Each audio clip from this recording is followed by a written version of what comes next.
আপনার বাড়িওয়ালা কি হঠাৎ করে আপনার ভাড়া নিতে অস্বীকার করছেন? পশ্চিমবঙ্গে এটা খুব কমই দুর্ঘটনাবশত ঘটে। এটা এক ধরনের কৌশল যাকে ম্যানুফ্যাকচার ডিফল্ট বলা হয়। আপনার ভাড়া না নিয়ে বাড়িওয়ালা ৩ মাসের একটি আইনি ফাঁক তৈরি করতে চায়, যাতে আপনাকে ডিফল্টার বলে চিহ্নিত করা যায় এবং পশ্চিমবঙ্গ প্রিমাইসেস টেন্যান্সি অ্যাক্ট ১৯৯৭ এর সেকশন ৬ অনুযায়ী আপনার উচ্ছেদের মামলা করা যায়। আপনি যদি কলকাতা, হাওড়া বা রাজ্যের কোনো পৌরসভা এলাকায় ভাড়াটে হন, তাহলে আপনার অধিকার রক্ষার জন্য অবিলম্বে পদক্ষেপ নিতে হবে। আইন আপনাকে সেকশন ২১ এর অধীনে শক্তিশালী সুরক্ষা দেয়, কিন্তু এর জন্য কঠোর প্রক্রিয়াগত শৃঙ্খলা মানা জরুরি। আপনার বাড়িওয়ালা সরাসরি ভাড়া নিতে অস্বীকার করলেই তখন থেকেই সময় গোনা শুরু হয়ে যায়। আপনি শুধু চুপচাপ বসে থাকতে পারবেন না। আপনার প্রথম আইনি পদক্ষেপ হওয়া উচিত পোস্টাল মানি অর্ডারের মাধ্যমে ভাড়া পাঠানো। এটি বাড়িওয়ালা প্রথমবার ভাড়া নিতে অস্বীকার করার তারিখ থেকে ১৫ দিনের মধ্যে করতে হবে।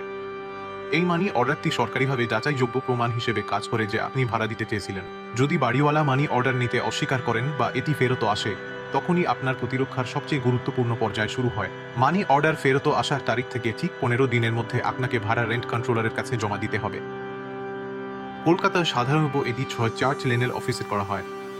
এই প্রক্রিয়ার জন্য একটি আনুষ্ঠানিক আবেদন করতে হয়, যেটি ফর্ম 2 নামে পরিচিত, এবং এর সাথে শপথনামা সংযুক্ত থাকতে হয়। এই শপথনামায় অবশ্যই স্পষ্টভাবে অস্বীকারের তারিখ এবং ফেরত আসা মানি অর্ডারের বিস্তারিত উল্লেখ থাকতে হবে, যাতে এটি আইনত বৈধ হয়। ভাড়াটিয়া সংক্রান্ত মামলায় নিখুঁত নির্ভুলতা অত্যন্ত গুরুত্বপূর্ণ। এই ১৫ দিনের সময়সীমা একদিনের জন্য মিস করলে আপনার জমা বাতিল হয়ে যেতে পারে এবং আপনাকে উচ্ছেদের ঝুঁকিতে ফেলতে পারে।